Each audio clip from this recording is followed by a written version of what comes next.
Please would like the ushers to help us get the room organized and get everyone back on their seats.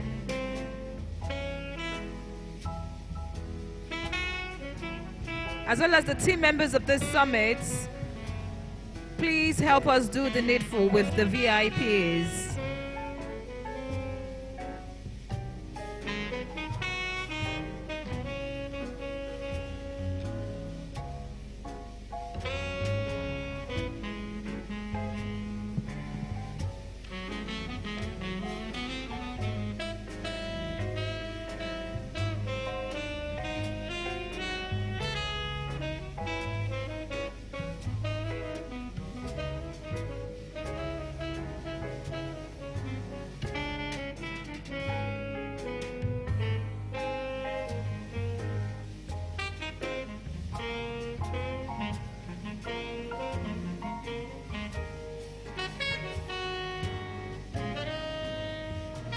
Those that have been seated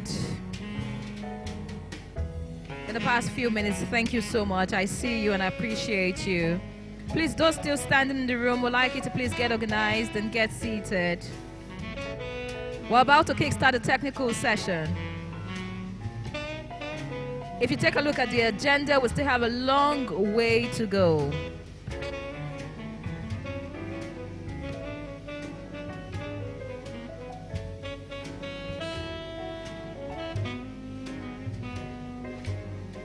Ushers, please help us get participants back in the room.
All right, welcome back from tea break, and of course the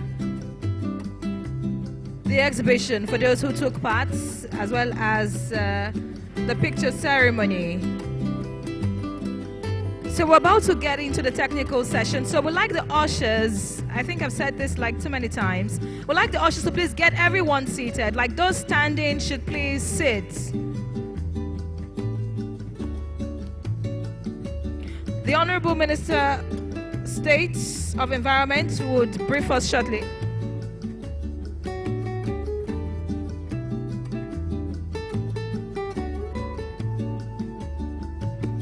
Please, can we get organized? And just to assure you that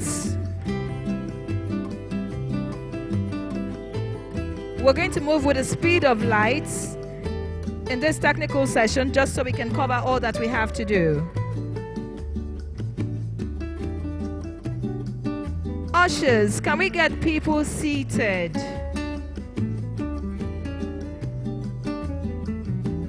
Thank you very much. All right, for those that have been seated, thank you. Thank you. I sincerely appreciate you. I see your names, and I have your account details, not to worry.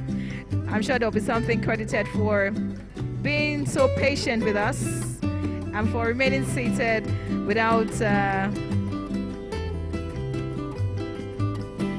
having us run around to get you organized. Thank you. We do sincerely appreciate. All right, I'd like the sound team to please help us get ready with the presentation by the Director General of the World Health Organization. I can see ushers just standing and looking. I'd like you to please help us respectfully tell the participants to take their seats, because the technical session kicks off right away. And to kickstart this part of this summit, we'll be listening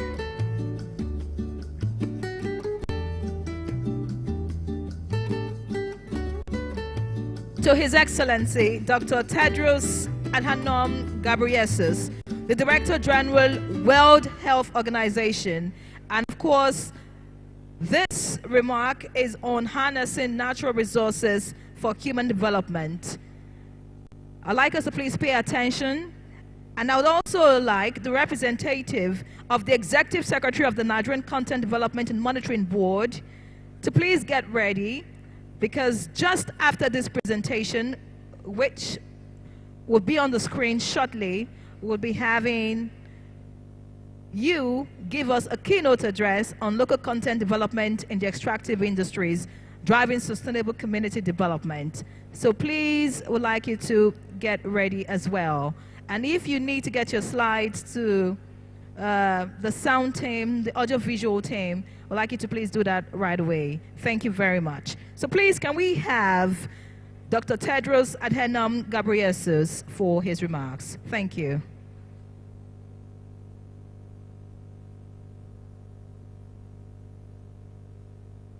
Oladele Alake, Excellencies, dear colleagues and friends, climate, energy, and health are intertwined.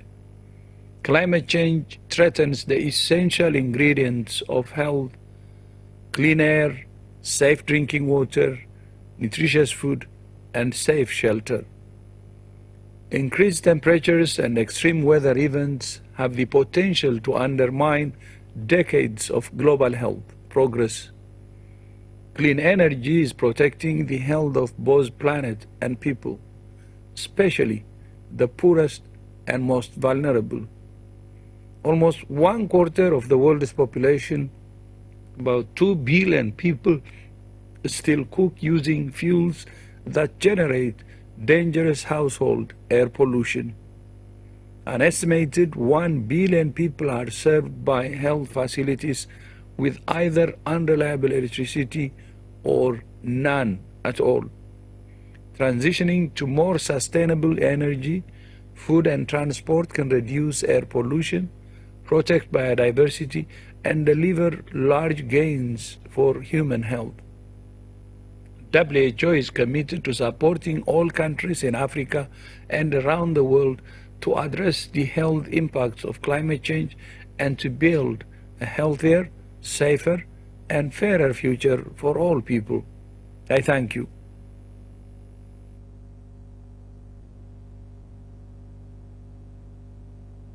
Thank you very much. That was Dr. Tedros Adhanom Ghebreyesus, harnessing natural resources for human development, was what his remarks was all about. All right, it's now time to have a ministerial keynote, and this is on balancing development with environmental stewardship. Now, interestingly, the person to deliver this is none other than the Minister, the Honorable Minister of State, Ministry of Environment. Please put your hands together for this renowned politician, as well as a medical practitioner who has done great as far as the medical practice is concerned. And in the environment, we can see his footprints, of course, doing marvelously well as far as this country is concerned, and when you talk about environment. So ladies and gentlemen, distinguished guests, put your hands together for the Honorable Minister of State, Minister of Environment, Dr. Adekunle Salako, as he comes forward for his ministerial keynotes.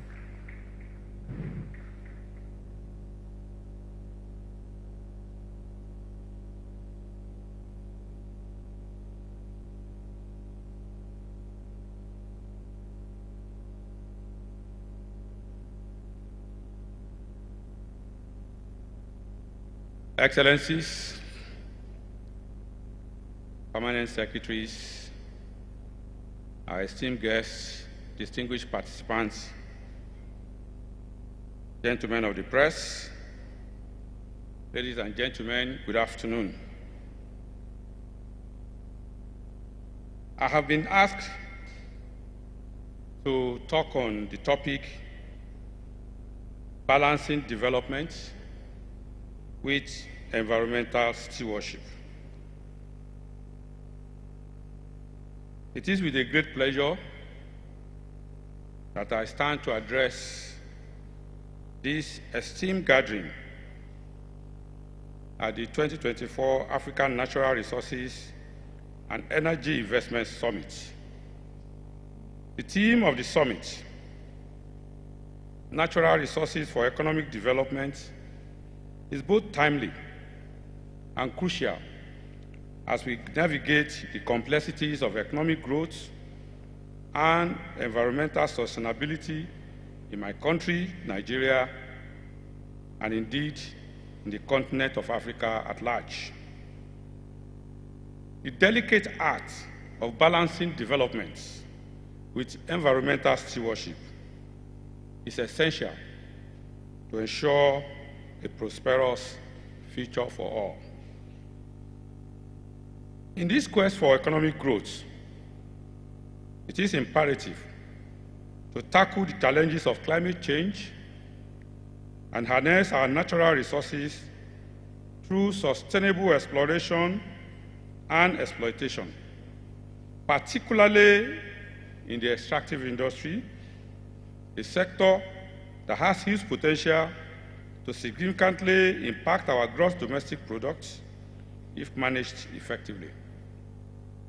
The African continent is richly endowed with mineral resources, without which the global economy would be in dire straits. However, Africa must be wise, bold, ingenious, as the extraction of minerals from our soil not only present opportunities, it is laden with challenges and risks to sustainable development.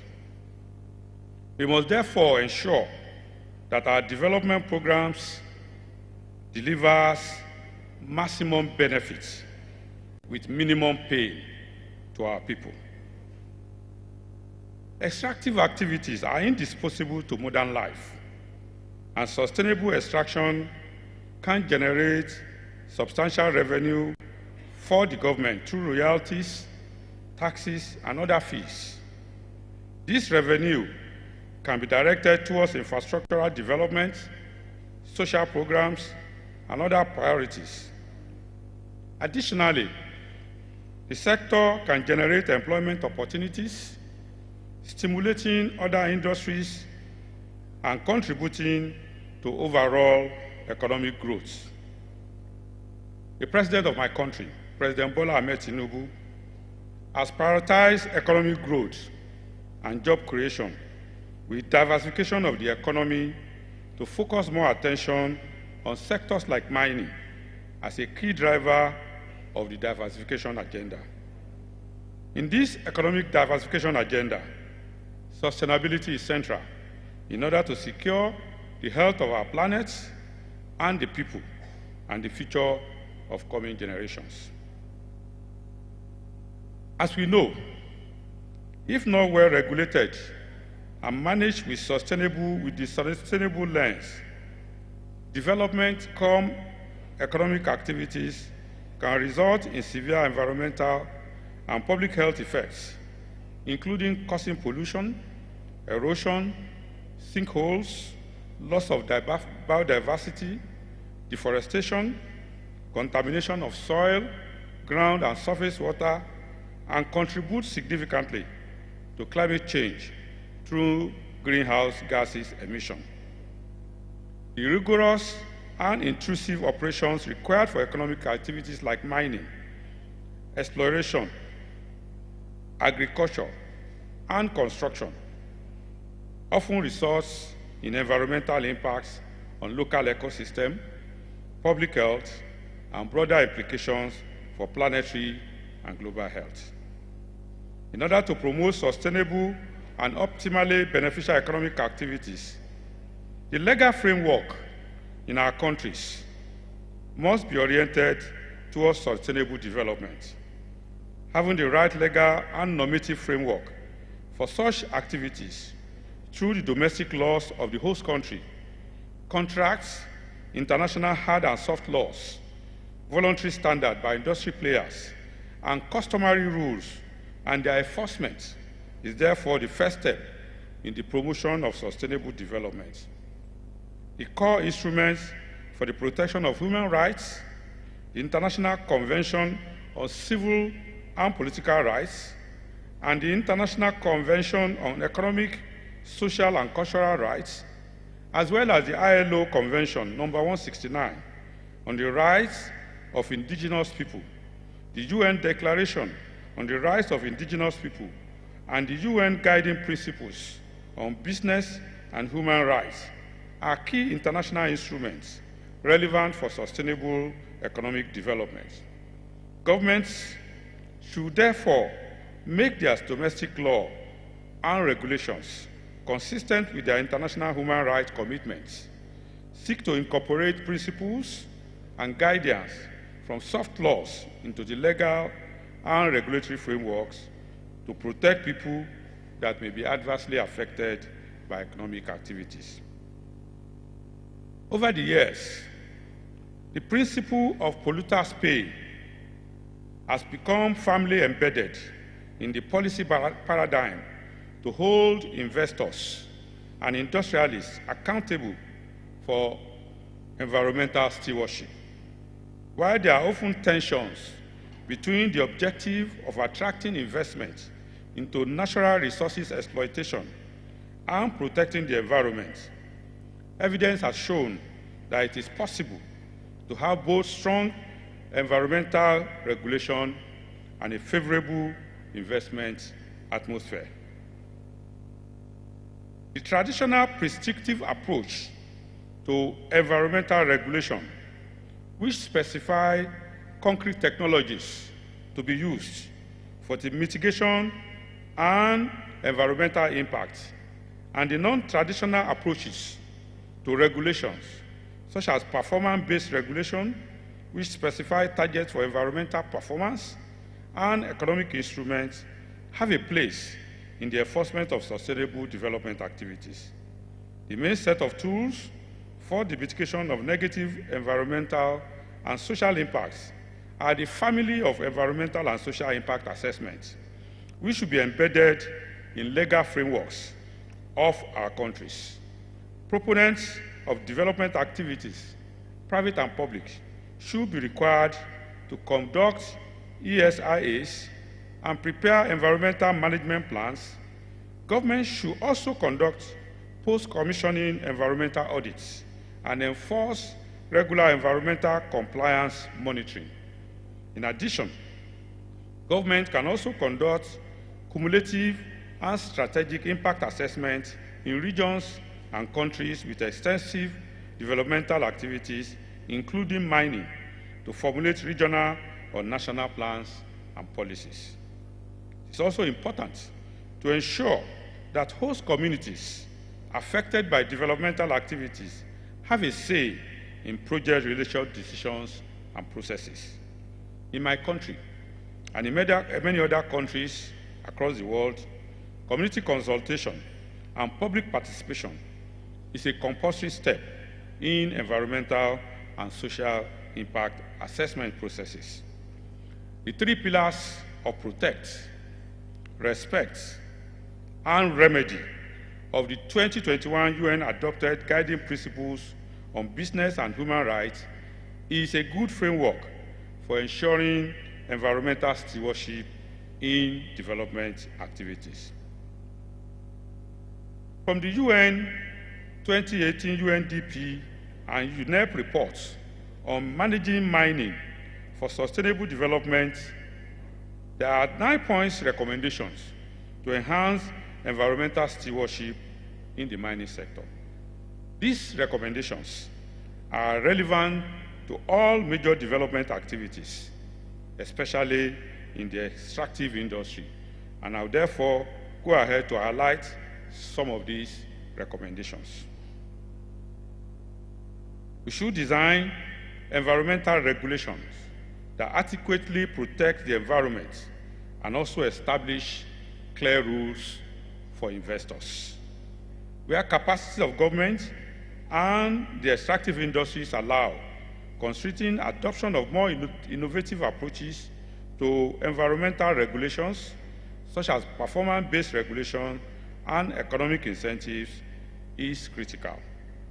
Making requirements for ASIA and AMP for the mining industry, setting out clear roles for the government, mining companies, environmental services experts, civil society organizations, and community groups. There's a need to establish laws and regulations for mine closure that prevent large environmental legacies and public costs. To ensure that affected communities are informed in advance of mining projects about land use options which are available after mines are closed. We should invest in capacities of regulators for monitoring and enforcement of regulations, enhancing access to mining-related information that is important and relevant to local communities, fostering a culture of transparency in government and mining industry, and improving intergovernmental coordination mechanisms, such as those between mining and environmental ministries, local governments, human rights commissions, and other government agencies. In addition to the above, let me also recommend the use of renewable energy sources as much as possible for development activities, deliberate conservation efforts, circular management of waste, continuous environmental education to employees, deployment of innovative and less disruptive technologies, enhanced corporate social responsibilities, and international cooperation for best practices as other ways to balance the demands of development and environmental stewardship. In addressing some of these challenges of development to the environment, Nigeria has taken steps through the revised nationally determined contributions and the long-term emission development strategy. These frameworks provide a robust pathway for reducing greenhouse gas emissions and promoting sustainable development. The revised NDC aims to reduce Nigeria's greenhouse gas emission by 20% unconditionally and 40% conditionally by 2030 compared to business as usual levels. The long-term low-emission development strategy outlines Nigeria's vision to achieve net zero by 2060 while ensuring economic growth and poverty alleviation. Distinguished ladies and gentlemen, addressing the issues raised requires sustainable management practices, conservation efforts, intersectoral synergies, and articulated sectoral policies aimed at reducing anthropogenic activities on the natural capital resources, the environment, the climate, in our bid to have a prosperous Africa and a resilient future. We also need strong political will, clear vision, courage, and commitment, which I'm happy to say is being maximally deployed by President Bola Ahmed Tinubu to ensure that the natural resources of Nigeria is exploited for the benefit of the people without irreversibly damaging the environment. In conclusion, distinguished ladies and gentlemen, our continent, Africa, is the father and mother continent, being the oldest inhabited continent on Earth. Our ancestors created history, culture, and civilization. As current generations of Africans, let us work together to protect the health of our planet by prioritizing sustainability, conservation, preservation, efficiency, and moderation. Thank you all for your kind attention. God bless the Federal Republic of Nigeria. God bless Africa. Thank you very much, Dr. Adekunle Salako, the Honorable Minister of State, Ministry of Environment. Thank you for that ministerial keynote. In case you do not know, the minister once served as Commissioner in Ogun State, serving in different ministries, agriculture, housing, and health, from 2007 to 2011. And I'm reliably informed that in all offices he held, he was #1 and highly recommended. Another round of applause for the Honorable Minister. It's now time to get to the local content development in the extractive industries. Driving sustainable community development is the focus of this keynote, and it will be delivered by Dr. Ama Ikuru, the Director of Corporate Services, representing Engineer Felix Omoshola Ogbe, who is the Executive Secretary of the Nigerian Content Development and Monitoring Board. A round of applause for the representative of the Executive Secretary as it comes forward for this keynote address. You're welcome, sir.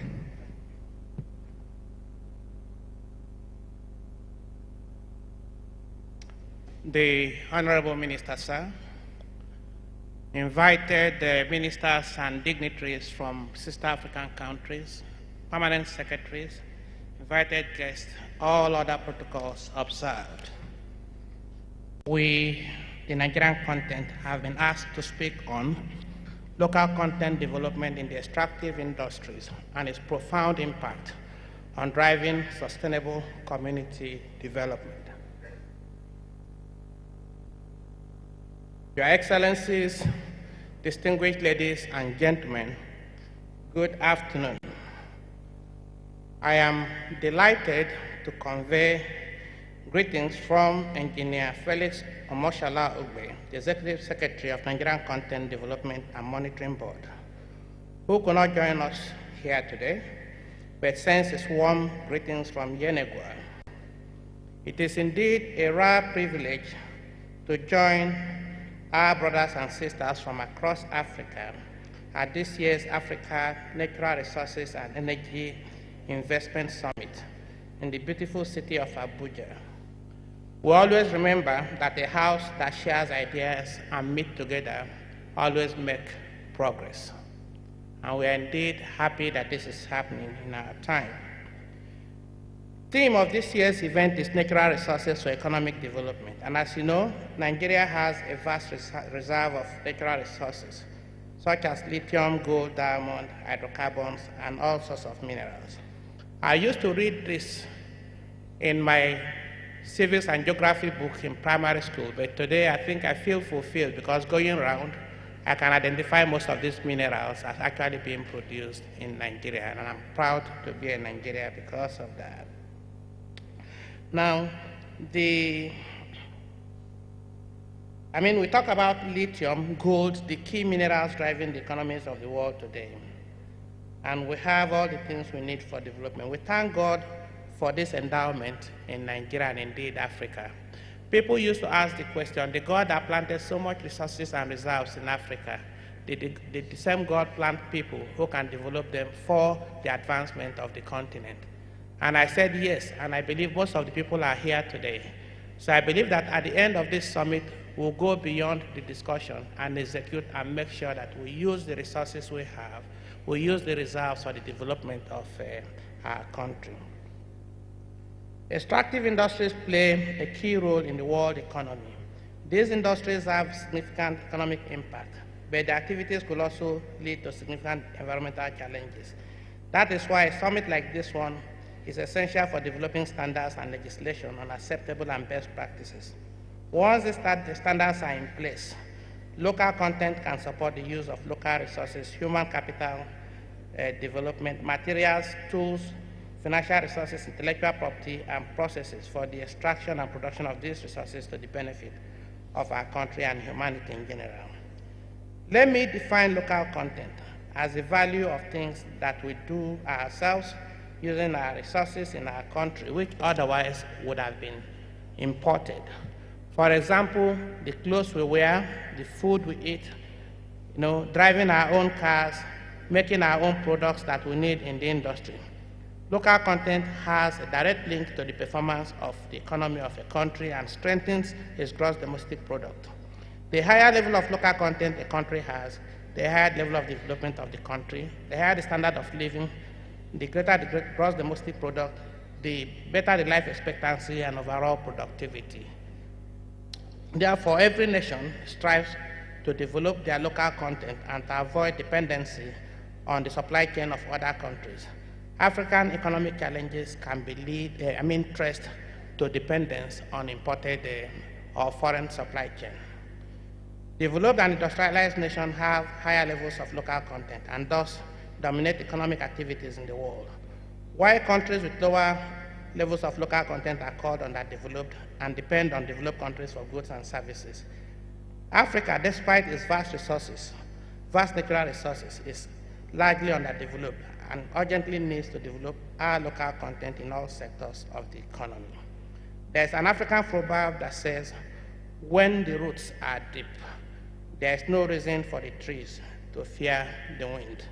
Developing our local content will deepen our roots, enabling us to withstand economic challenges and challenges in our society.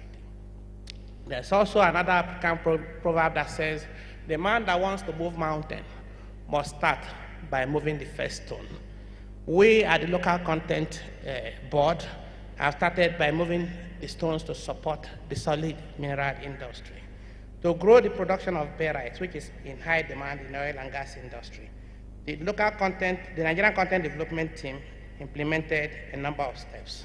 First, we partnered with the industry to provide equipment, the much needed equipment, to artisanal miners who could not afford them.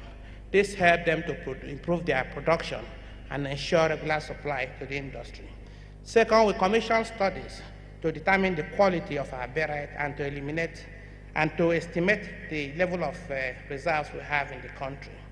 Then we organized a barite stakeholders forum to co-create a pathway for growing local production of barite and enforcing the utilization of locally produced barites in the Nigerian oil and gas industry. Then we categorized the producers and certified those who are qualified to become the main suppliers to the oil and gas industry. And finally, we issued a guideline to the industry that ensured that only Nigerian-produced barites are supplied to the industry. In so doing, we solved the problem of access to market. We solved the problem of multiplicity of suppliers who had very little capacity. With that, we've grown capacity, and since we finished that study, Nigerian barites have been in high demand. The Vice President visited our booth today, and he asked us how much of the Nigerian barite we use in the industry. At the time we finished the study, we estimated the demand to be about 100,000 metric tons. And then for Africa, about 650,000 metric tons. And as you know, the actual quantity used depends on the level of activities in the industry. If you have a surge in drilling activity in the industry, that quantity can easily go up. The important thing is that we have the capacity to process barite to the quality required by the industry and can be used by the oil and gas industry. Now, what we have achieved in the oil and gas industry can be replicated many times in the solid mineral subsector. If we provide the tools that are required, if we support the companies with the knowledge, with the surveys, and then support them to have access to the market, then I'm sure they will succeed.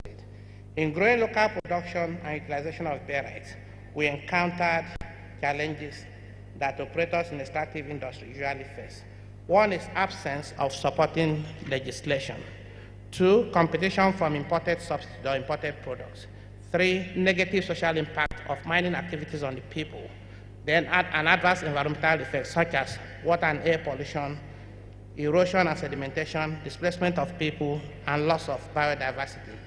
Our experience in the oil industry has shown that when you integrate local capabilities and resources into the delivery of opportunities and projects in a safe and environmentally responsible manner, the outcome is usually a high level of success, including unfettered freedom to operate, higher standards of living for the people, higher development, improved health, improved life expectancy, and rapid human progress in the community.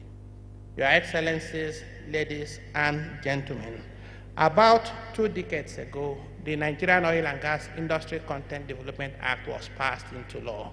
That made it mandatory for local content to be considered in activities being carried out in the oil and gas industry. To successfully integrate local content and sustainable community development towards achieving success in the extractive industry, I recommend the same steps to be taken. I recommend 1, developing and passing a clear and compelling legislation on the extractive sector, requiring them to employ the methods of local content. This will ensure that targets are clearly defined and that there are guidelines for successful integration of the people, that's the communities, into activities in the sector and build trust in the sector. 2, we have to prioritize human capital development. For us in the oil industry, our people are our best assets. We have to train them, and train them. So we recommend that we provide technical and vocational training to equip the workforce with the needed skills, thereby helping the youth gain employment and benefit from the industry. 3, we have to involve the people in the supply chain. If we use the supply chain based in the communities and within the countries to do job in the industry, the only result you'll get will be success. But if you have to be import dependent, then you struggle and the people will not have the full value of local content. Now we have to avoid handouts. Our little research shows that when mining companies go to communities, they think of either giving little monies to the chiefs or building one infrastructure that will not stand the test of time. What the people need, they need a piece of the business. We have to teach them how to be part of that business. We have to provide resources to help them acquire instruments and tools required for mining. We have to teach them how to become entrepreneurs. That way the business becomes sustainable over time. 3, we have to also encourage buying locally made goods. So if a company is coming into mining an economy, the only way they support the economy and the economy becomes viable on the account of that is that they source materials from within the country. If we cannot manufacture, let's start manufacturing. For us in local content, the mantra is, let's produce the things that we need, and let's use the things that we produce to support our industry. It's key to success. And finally, we have to treat the environment as a treasure handed to us to preserve for posterity. If we go, our activities should not have adverse effect on the environment. We should manage it the best way the world will manage the environment. In closing, let me iterate the vital points about local content and the extractive industry. We said that to derive maximum benefit in this sector, we need to consider local content in the things that we do. Local content should drive the industry. And to do that, there has to be a legislation. We cannot compel people, we cannot run after the different miners. If there is a guiding principle and a law in place to guide what is done in the industry, you are sure that people will comply. Second, it depends on capacity and capacity. Let's train our people. Let's also invest in some form of capacity in country, equipment, tools, research and development, and the things that we need to succeed in the industry. Third, African countries need urgently to jointly invest in researching the technologies they use. African countries also need, we have the African Continental Free Trade Agreement. Let's not duplicate capacities. A country has a particular capacity, and because of the shortness or the shortage of resources required to acquire these capacities, let's synergize, let's use the capacities we have together as much as possible. And finally, let's think about our tomorrow. Let's balance the ecosystem and let's be friendly to the environment. I believe that with these baby steps, we can move mountains and help recover the hidden treasures of the world for the development of our people. Thank you, and I wish you a very successful deliberation. Please, that applause can be better. Just so you know, the NCDMB is a gold sponsor of this event. And like he said, Dr. Amai Kuru, the role of the NCDMB is to increase, manage, and promote the local content of projects in Nigeria, enhancing skills and building industrial capacity. And he said baby steps, but from what we can see that the NCDMB is doing, they are not just baby steps, they are giant steps. Another round of applause for NCDMB. It's now time to get into the panel session, and this panel session is on extractive industries and community development. The goal of the session is to explore how, if implemented correctly, the extractive industry can economically uplift host communities, thereby creating an avenue to meet SDG targets. Join me as I make welcome the moderator for this session, the very beautiful Felicia Dairo. She's the project manager for CGID. A round of applause for her as she comes forward. As she steps forward, it's also important to mention here that we have the permanent secretary who has been with us since the start, or even before the start of this event, making sure everything is in order. She's the permanent secretary, Ministry of Solid Minerals Development, a vibrant woman, of course, changing the narrative, not just for women, but of course for men and children across Nigeria. Please, a round of applause for our very own Dr. Mary Ogbe.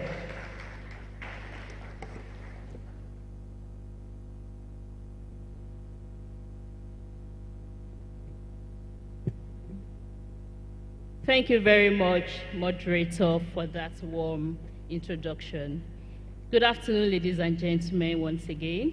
I'm Felicia Dairo, and I have the privilege of moderating the first panel session for AFNIS 2024. And with me today, I have eminent panelists who will be speaking on issues around community development and the extractive industry. Conversations like this shows that the extractive sector is at the heart of global conversations. So jam your hands together as I welcome my first panelist to the stage, Mrs. Faith Nwandishi.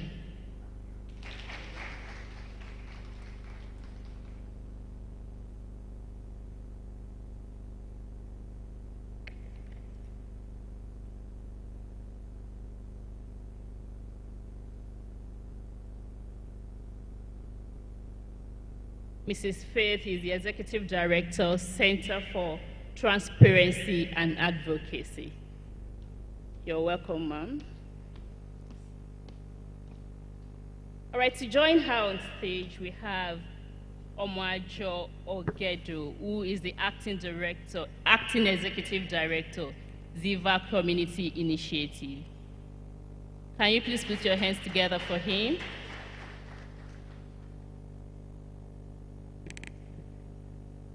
And to join them on stage, please welcome Marjorie Saka Amoda, the Community Development and Stakeholder Manager, Segilola Resources Operating Limited.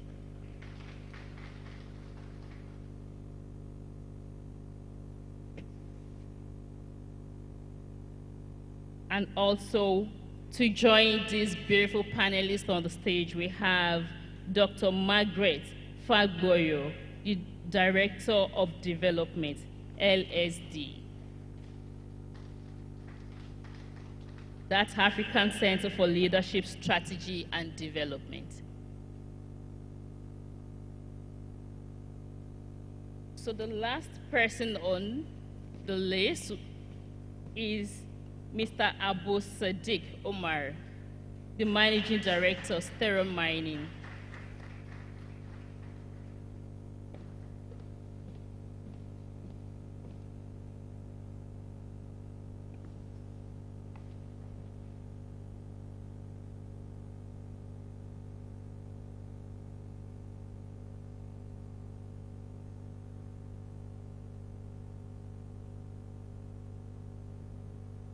All right, thank you, distinguished panelists. It's a pleasure to have you on board, and thank you for making time to be here today.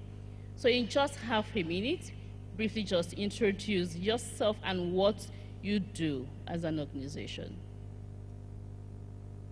Thank you very much. Good afternoon, Your Excellencies.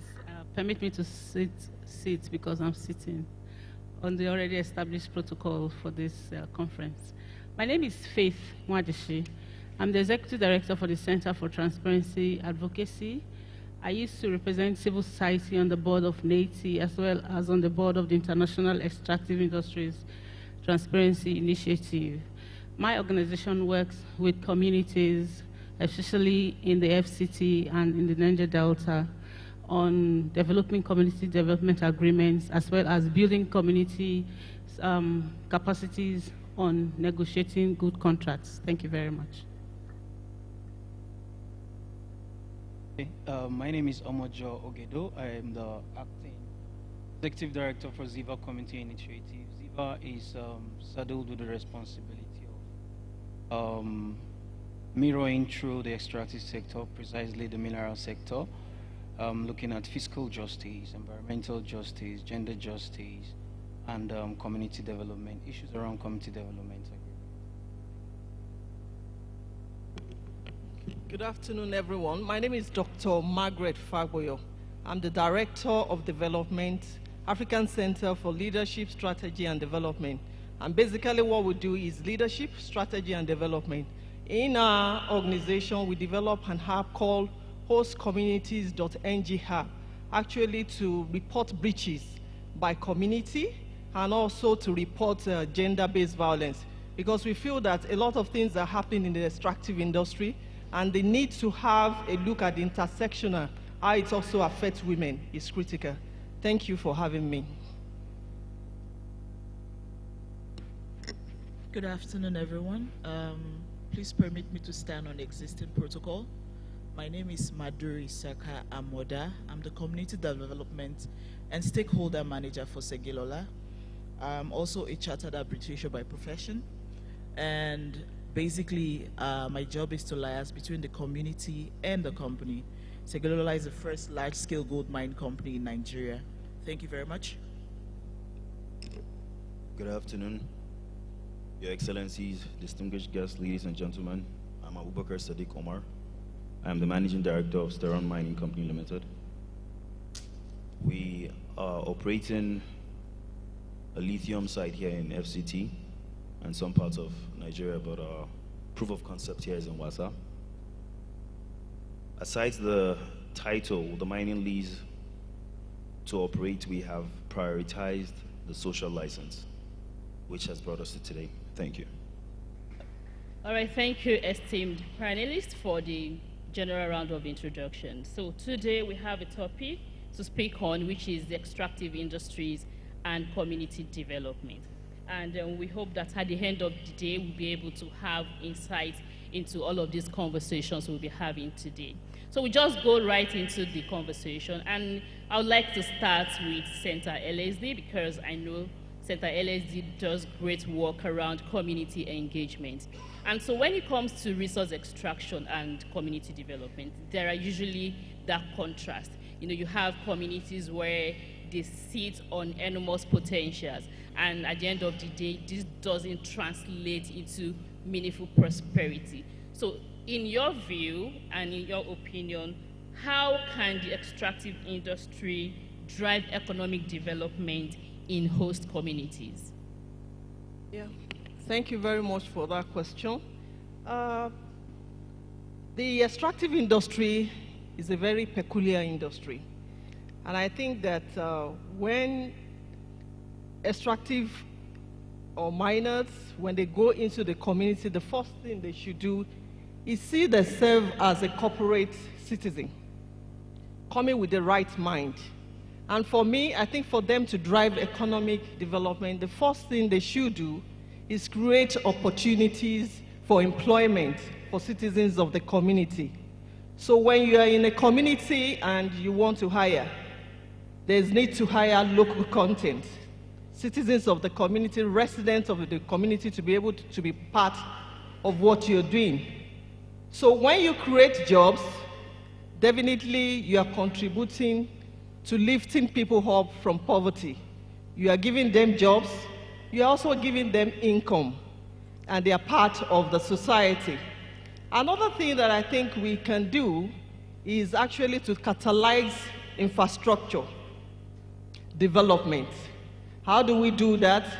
By building roads, bridges, also contributing to education in the society, and also, improving health facilities in the community. Another thing that can be done is that through the activities, there are generations of revenues. So the government benefits from taxes, from revenue, from royalty, and the local government can actually use that money to deliver on some social services in the community. It is also important to promote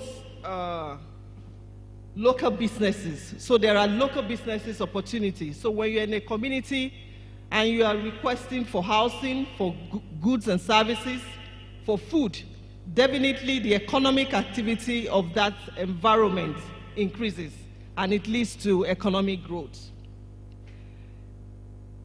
When you employ staff and you build their capacities, you build their expertise, they have knowledge, it enhances their employability, even though when the company leaves the environment, the knowledge that is gathered can also be transferred to other sectors of the economy. I also think that by so doing, employing local content, it will improve the standard of living of the environment. When you have a job, your purchasing power will be high, you'll be able to do things, and the economic activities around the community will also increase. And the skills development, that can add to economic growth when you conduct capacity building for your staff, and they have the expertise to be able to function well in the society, function well at their job, function well even when they leave your organizations. I also feel that the extractive industry should involve the community, the host communities. They should be transparent with them. It is important for that transparency to be in place. When we started this journey, we discovered that there's a disconnect between the host community and the extractive industry. And what we did was to build the capacities of the host communities to be able to negotiate better. When we did that capacity building, it was done around all the stakeholders, so the miners, the extractive industry, government, and people come together in a group work. And from that, we broke a peace in between them because they were seeing themselves as, not together. So that brought them together. So when you are inclusive, it promotes mutual understanding, and people are at rest. They trust you to deliver, they believe in you, and you also make sure that you involve them in decision making. When you involve them in decision making, definitely there will be economic development around the community. They should also ensure that the benefits of the industries are shared equitably, ensure that every stakeholders benefit from the economic gains from the extractive industry. I think I'll rest my case. Thank you very much. Yeah, thank you very much for that beautiful insight.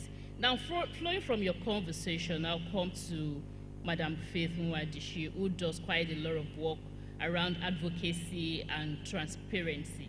Now, she mentioned something that extractive industries should involve the communities for transparency. So in your view, why is transparency crucial in the extractive industry? Thank you very much, Felicia. We all know that when we talk about transparency and accountability, openness, everybody wants a transparent environment. Everybody wants to see that what you have on paper is what you're having on ground. So the extractive industries with the mining sector, oil and gas sector has been described globally, not just in Nigeria, as a very opaque sector, as a very non-transparent sector, as a sector that is riddled with corruption and all of those. So why we have to have transparency in the process, especially for the community people, is number one, number one is that you're able to carry the people along. It helps to build trust. Because when you go to the community, there are lots of expectations that are raised. And if you're not able to meet those expectations because you have not been able to give them factual information, you hide some of the information, you're not telling them everything, it breeds conflict. So the need for transparency would help to build trust, because it will be good for business and for community development. Another thing why transparency is also important is that you would have to be able to hold companies and even government accountable for environmental issues. For instance, if you have done a proper environmental impact assessment and you have carried the community along and they know what the pros and cons are, the community will be in a position to help you bring about even the mitigations. Because within communities, they have their local ways of mitigating these environmental impacts and other impacts in the community. So if you do a proper environmental impact assessment and you carry community along, they know what is there right from the onset, it helps also to do that. And then it also helps for equitable distribution of wealth, revenue. So you are taking resources from the community. You need to be able to give back to the community for development.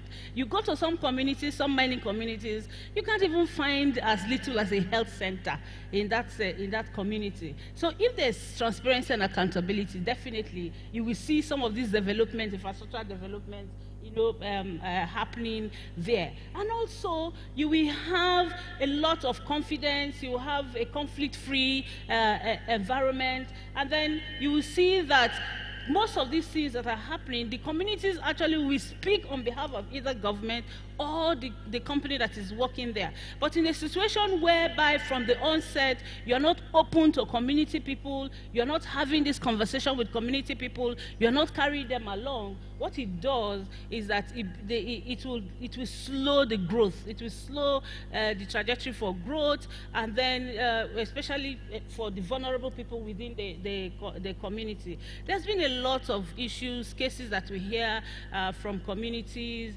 they're part of non-inclusion without involving those community people. So you see that community people are complaining all the time that they are not carried along, they don't know what is happening. So by the time you open up the books, the system, and let them know what it is, even if it is so technical. I remember that before Nigeria started implementing the EITI, we were complaining about non-access to information.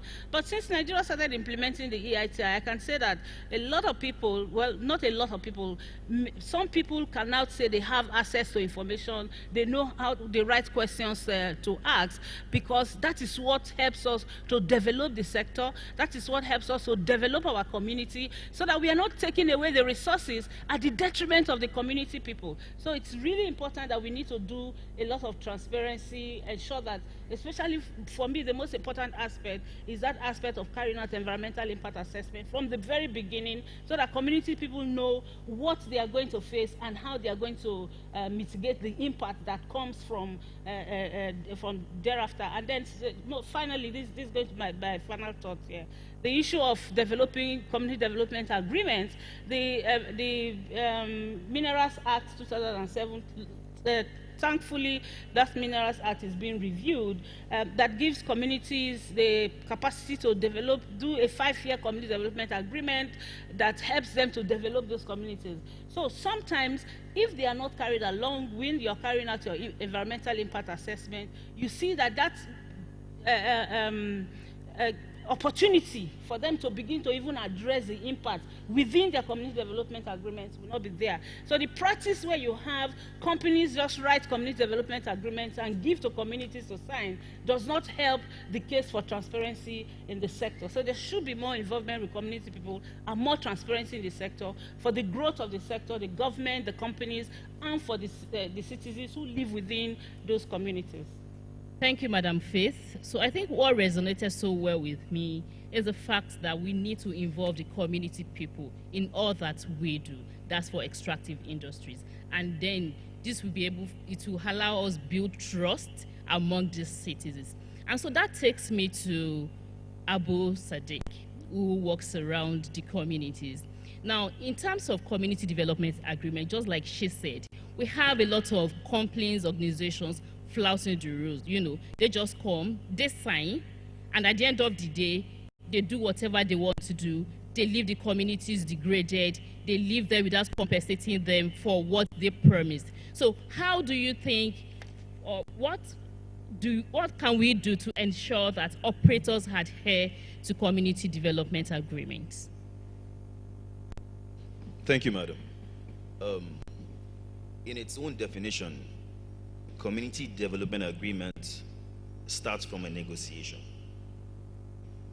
I'll give you an example. If you stand at a bus stop and a bus stops and you get in, it's difficult to negotiate then. You're already in. CDAs are usually not cast in stone. It's what you have accepted to do for the community in the first place before you operate. Again, an experience we have is a community where we're operating, or we started negotiating with them. They emphasized about a deity they worship. So, well, that was difficult for us to adhere to their own rules. So we said, okay, why don't we engage the entire community, starting from the youth, on a football competition? What that did was it turned the attention of their parents to us. We catered them up, we honored them as much as we could, and when the tournament was over, we had a fair negotiation with them for what we could do. So the first thing about CDA for operators to comply is the negotiation part. People usually are desperate to accept what communities put forward because they want the few do. So even if they come forward saying they want something, it's important that with the assumption that operators know better, they can have access to research and say, okay, this is what we would suggest, and take a good time to sensitize them about the CDAs and what would better their people. The monitoring body. Third, the monitoring body, the regulators, would also need locals to integrate locals in compliance, in monitoring of these CDAs, because there are benchmarks that the regulatory bodies have already set. They would need locals to inform them, to keep track of the implementations of the agreement. Another important point is a feedback channel. When operators have established themselves in sites, they usually seem bigger than the community, even the leaders and everyone. So sometimes it's difficult to reach them. But if a proper channel is established for grievances, for key performance indicators, I think this will go a long way. Thank you, madam. All right, thank you very much. So I think what I picked from your conversation is that we should involve the locals. Just like we say, you can't shave the head in the absence of the head. And also that we should create a strong monitoring and evaluation tool to track all of these things. Thank you very much. So I'll go to you, Marjorie. I know Segilola does quite a lot of work within the community. Yesterday, while you were speaking at the ministerial meeting, you mentioned quite a lot of successes and how strong you are with local context. So far, how have you been able to manage your engagement with the communities? I mean, we want to hear practical examples of the things that you've done. What are the practical challenges and strategies involved in integrating sustainability, which is key? We have a situation where in some communities, once a company does the CSR, right, and maybe few months later, you keep getting more demand, you know, even outside the agreed term. So for Segilola, how have you been able to manage this sustainability and the community development project planning and execution? Thank you very much. First thing, I'll tell you that it's not easy. Yeah, I can tell. It's not easy at all. Now, the thing is, we operate in 3 communities, not just 1 community. So our mine is based in 3 communities, Udu-Ijesha, Imogbar, and Iperido, and some are larger than others. However, one of the major things, Madam mentioned something, she said transparency. So we make sure we cut across borders. So if you're giving this person 2, you have to give this person 2, you have to give this person 2. It's difficult to negotiate. It's really difficult, but you have to do it. And they need to, and for that to happen, you have to have built trust over the years. You can't renege on promises, you can't renege on agreements. So if you have to push a whole high water to get those things done, you have to do it, because those are agreements you make. So one of the major things you'll do is build trust, 1, and don't buy it more than you can chew. So you can't decide to agree on something because you are under pressure. So if they're requesting for powering the entire community, can you power the entire community? No, you can't power 3 communities with what you have there. So you need to get them to understand that I can power 3 communities with what we have here. So building that trust is paramount.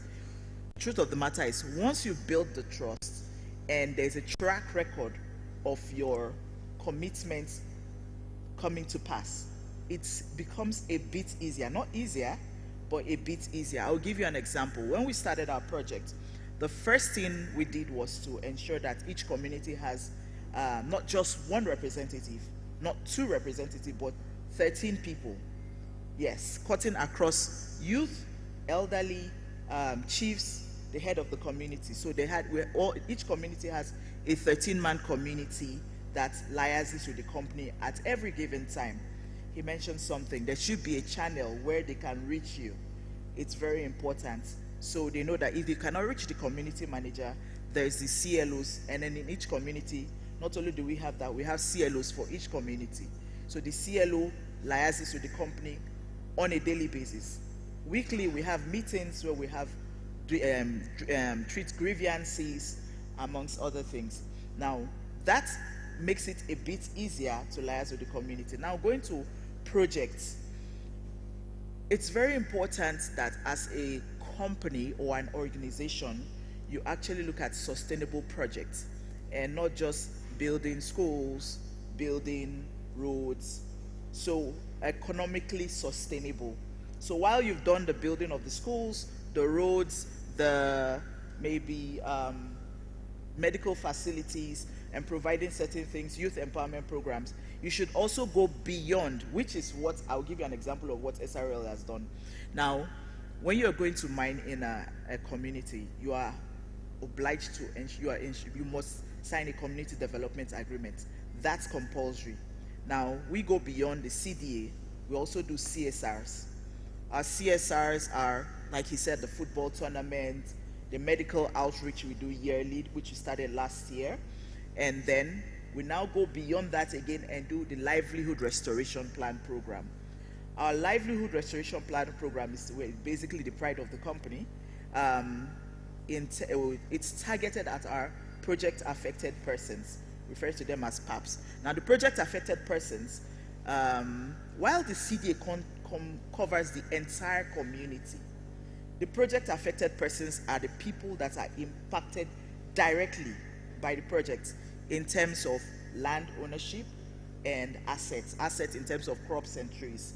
Now we've built a facility there, so there are people that had their lands and assets that were taken. So these people are the project affected persons. So now the livelihood restoration plan project is targeted at these people. At the moment we have our fish farm that captures over 100 PAPs, and it's doing very well. And that is why I said economically viable, sustainable projects. So now we're looking at not just giving them scholarship. Scholarship can be for 1 year, 2 years. If you're doing a youth empowerment program, it can be for 1 year, 2 years. But now the livelihood restoration plan goes beyond that. There's a 5 year, 10 years, 15 years, 20 years plan. The intention is for the 100 people, the 50 people that we started with that have actually learned the trade of fish farming and vegetable farming, they have the option in the next 2 or 3 years of actually starting their own business, fish farming business, which is a very big business in Nigeria. Now we're also looking at other projects within the livelihood restoration plan. At the moment, what we've done is the fish farming and the vegetable farming. Thank you. Thank you very much, Marjorie. I mean, that's so interesting. And I know Segilola does quite a lot. I'm still going to stay with you. In all of these beautiful initiatives that you're doing for communities, what have been the challenges that you face with community members? Because I know there's no how you can satisfy everybody. So what are the major challenges that you face, even despite all that your organization does? High expectation. You are mining gold. So when everybody hears you are mining gold, they just automatically mean that there's money there. Even if the money is not there, bring out the money. So it's very important to manage expectations. But the money is there. What? But the money is there, right? Exactly, you're saying. Yeah. So it's very important to manage expectations. And I said there should be a track record of you always delivering when you say you are going to deliver. I'll give you an example.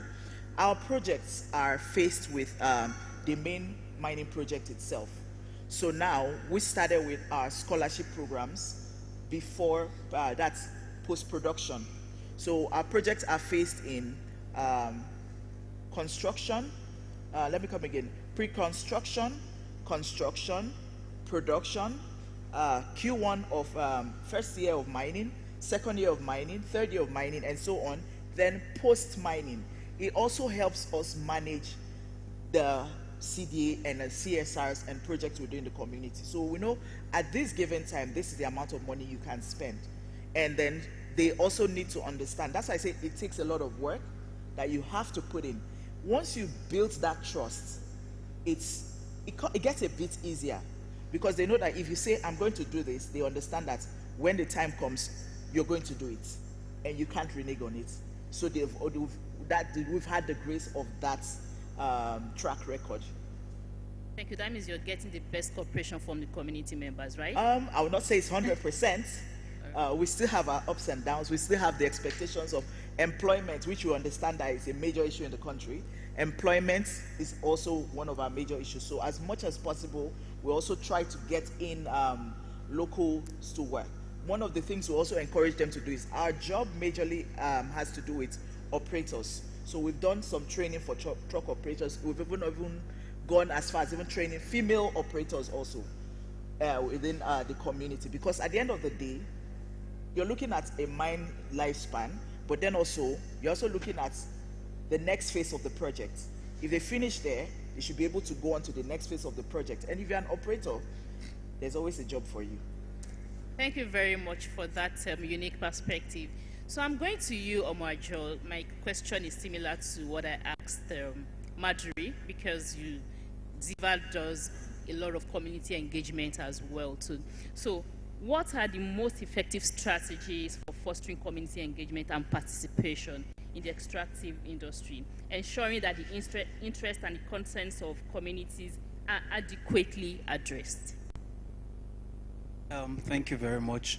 And we wanted to share like practical experience. Okay, the best strategy for me that has worked over the years, the best community entry strategy is, first of all, meeting the community gatekeepers, the traditional leaders, the state governors, the relevant ministry, department, or agency at the state level. Once they have your buy-in with all your legal documents that proves a miner approved from the mining cadastral office, you have all the backends already. So it means the locals, which are the community members, definitely will support you, especially if they see their traditional leaders. Now, having gotten all those support, it's important for you to have the support of all the social groups in the community.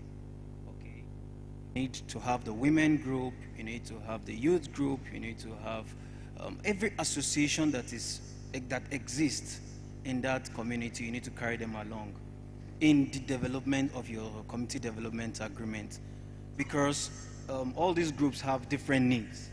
Okay, you need to do your needs assessment and ensure that their different needs are captured on the CDA. It may not be the first tenor of the CDA, it may be in the second tenor, because one of the challenges that operators have is when they are overburdened, right? I'm sure Shegilola have the idea.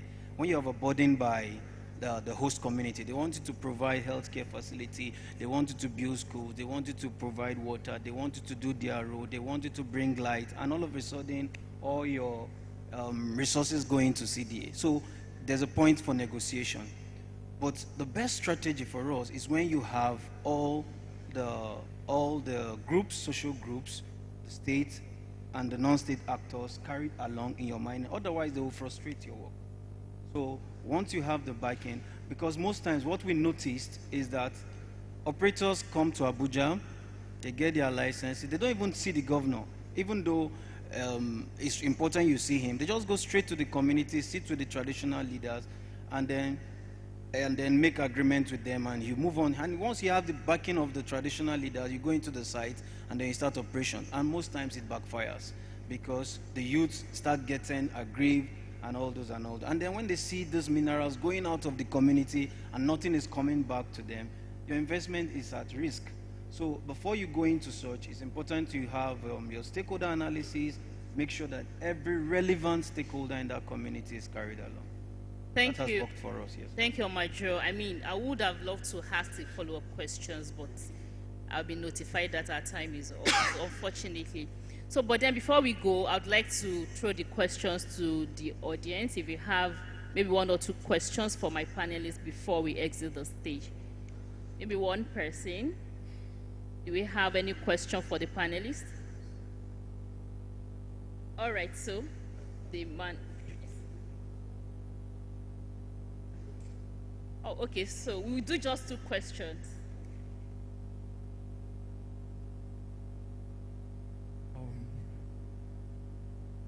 Good afternoon, everybody.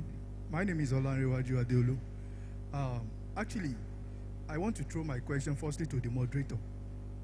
It's quite unfortunate that you are asking them the way their production and all of that. You don't even talk about the effect. None of them talk about the effect that's going to happen to the community where they are operating. I'm from Osun State. When you are coming from Akure towards, before you reach Osun State College of Health Technology, if you stand beside the road like this, and when the motor is moving, you will see the way the land will be shaking, which means that in the next 10 to 15 or 20 years, there is high tendency that there is going to be an earthquake at that place. Hello, everybody. Hey. I'm from Osun State. I was born and brought up in Osun State. I know where they are doing all these things. What are the things? What are the plans they have in order to prevent all these things, so that we won't have Something will not happen in the future. Thank you. Biodiversity, extremely particular. Now, one of